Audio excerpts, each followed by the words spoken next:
A spiritual writer once commented that he used to be resentful whenever he was interrupted in his work until he realized that oftentimes interruptions were his real work. I think this is true of all of us. We are often resentful when our plans are interrupted, aren't we? And sometimes these interruptions are minor, an unexpected phone call when we're working or watching television. Sometimes they're major, an unplanned pregnancy that interrupts a woman's career. A situation in a family prevents us from pursuing a dream, or a serious illness or cancer detected puts everything on hold.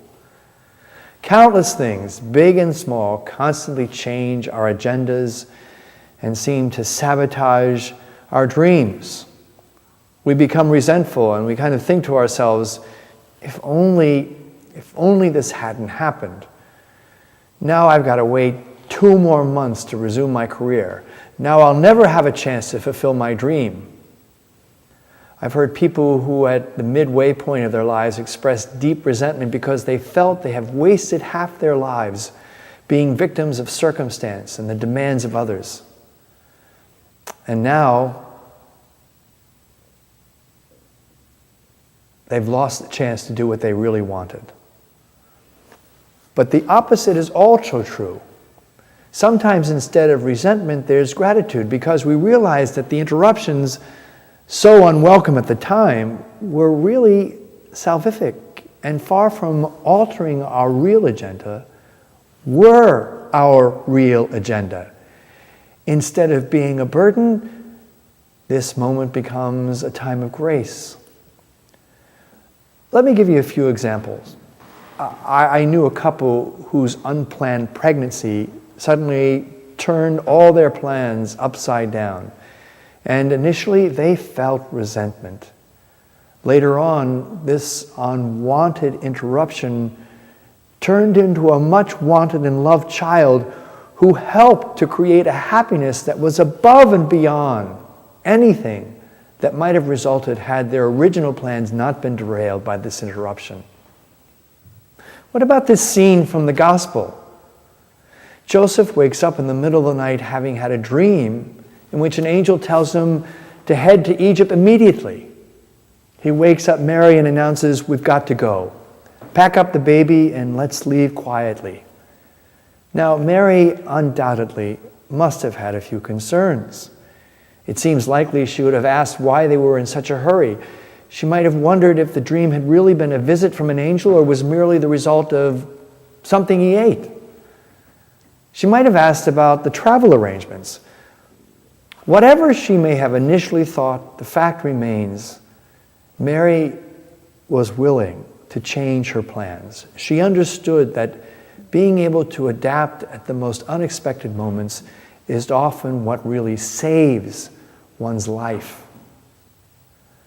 C.S. Lewis, the greatest English spiritual writer and teacher, during his most productive years, was constantly interrupted by the demands of his adopted mother, who made him do all the shopping and housework and demanded hours of his time daily for domestic tasks.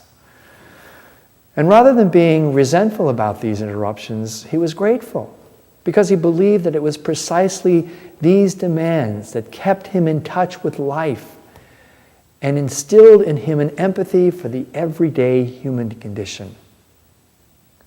So as I said before, what initially is experienced as an unwanted interruption can in the end be our real agenda. Of course, this isn't always true. I mean, our lives are not meant to be left entirely to circumstance.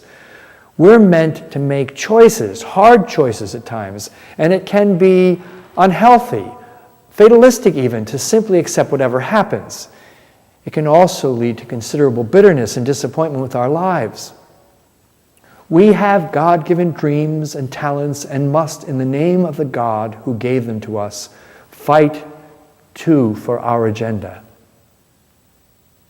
However, we must also look for the hand of God in our interruptions. As baptized Christians, we must expect derailment. Christ tells Peter by the seashore, Your life is no longer your own. Before you made a profession of love, you fastened your belt and walked wherever you liked. Now, others will put a belt around you and take you where you would rather not go. To submit to love is to be baptized, namely, to let our lives be forever interrupted. To not let our lives be interrupted is to say no to love. One of the messages Mary brings to the world in her appearances at places such as Lourdes and Fatima and Medjugorje is that we have to be open to the mystery of God's love, that we have to be willing to change. Pray, pray, pray so that you will change. Mary trusted and hoped that God would always bring good news out of the unexpected interruptions in her life. Although she didn't know the future, she did know God. Can we say the same thing?